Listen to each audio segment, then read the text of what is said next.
12월 12일 금요일 뉴욕 증시는 인공지능 관련 기술주 급락 여파로 3주 만에 가장 큰 폭의 조정을 기록했습니다. S&P 500 지수는 73.59포인트, 1.1% 하락한 6,827.41에 마감했고, 나스닥 종합지수는 398.69포인트, 1.7% 떨어진 23,195.17에 마감했습니다. 다우 지수는 245.96포인트, 0.5% 하락한 48,458.05를 기록했고, 중소형주를 대표하는 러셀 2000 지수도 39.15포인트, 1.5% 내려 2,551.46에 장을 마쳤습니다. 주간 기준으로 보면 S&P 500 지수는 0.6% 하락했고, 나스닥은 1.6% 하락한 반면 다우 지수는 1% 상승, 러셀 2000 지수는 1.2% 상승을 기록했습니다. 연초 이후로는 S&P 500 지수가 16.1%, 나스닥이 20.1%, 다우가 13.9%, 러셀 2000 지수가 14.4% 오른 상태입니다. 이런 흐름을 감안하면 이번 하락은 강세장 전체 흐름 속에서 나타난 중간 숨 고르기에 가깝다는 평가가 우세합니다.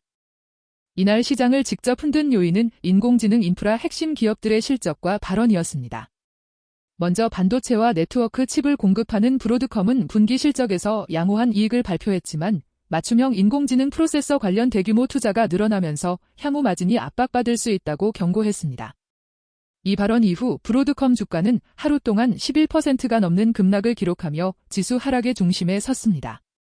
며칠 전 오라클은 인공지능 데이터센터 사업 확대를 위해 연간 수십억 달러 규모의 설비 투자를 이어가겠다고 밝히는 한편 매출 성장률과 향후 전망은 시장 기대에 다소 못 미쳤습니다. 이 여파로 오라클 주가는 큰 폭 하락을 보였고 여기에 브로드컴 충격까지 더해지면서 엔비디아를 비롯한 인공지능 대표주 전반이 동반 약세를 보였습니다.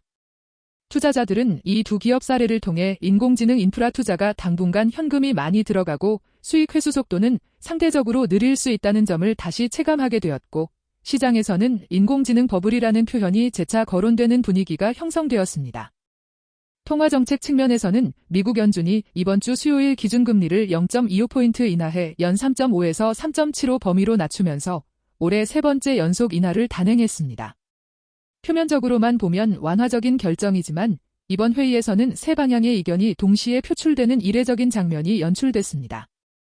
시카고 연방준비은행과 캔자스시티 연방준비은행 총재는 물가가 여전히 높다고 판단해 금리 동결을 주장했고 일부 의사는 더 큰 폭인 0.5포인트 인하가 필요하다고 보았습니다.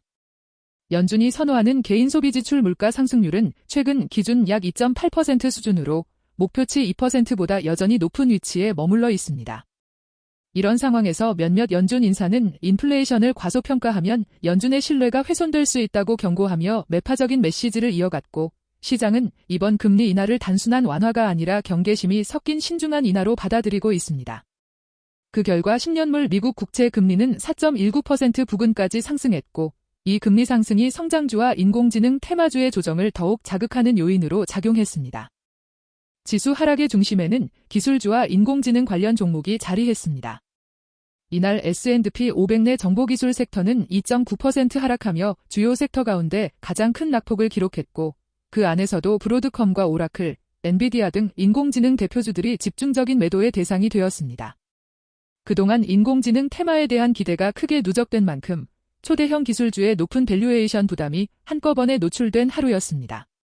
반면 헬스케어와 필수 소비재, 일부 금융주처럼 현금 흐름이 안정적인 가치 방어 섹터는 상대적으로 선방하는 모습을 보였습니다.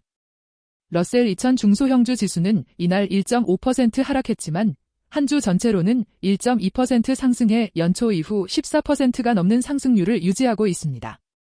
정리하면 이날 조정은 시장 전체가 동반 붕괴한 것이 아니라 인공지능과 초고평가 성장주에 과도하게 실려있던 프리미엄이 빠져나가고 그 자금 일부가 가치주와 중소형주, 방어주로 옮겨가는 스타일 로테이션의 연장선으로 해석할 수 있습니다.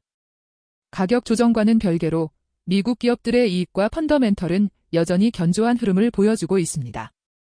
여러 통계에 따르면 S&P 500의 3분기 이익 성장률은 전년 동기 대비 대략 15% 안팎으로 추정되고 에너지 섹터를 제외하면 16%에 가까운 두 자릿수 성장세를 기록하고 있습니다. 이미 실적을 발표한 기업들 가운데 80%가 넘는 비율의 기업이 시장 예상치를 상회했고 매출 성장률도 8% 수준에서 안정적으로 유지되고 있습니다. 한편 S&P 500의 향후 12개월 예상 주가 수익 비율은 20배를 훌쩍 넘는 수준으로 최근 5년과 10년 평균을 모두 웃도는 높은 밸류에이션 구간에 진입해 있습니다. 다시 말해 기업 이익은 견조하게 늘어나고 있지만 주가는 그보다 더 앞서 올라온 상태입니다. 인공지능과 성장주 중심으로 가격이 선반영된 구간을 되돌리는 건강한 조정이 나타나고 있다고 보는 이유가 여기에 있습니다. 투자자 입장에서는 실제 이익이 앞으로도 이와 같은 성장 흐름을 유지할 수 있을지, 그리고 높은 밸류에이션이 어느 정도까지 재조정될지가 향후 1년에서 2년 사이 시장 방향을 가르는 핵심 변수입니다.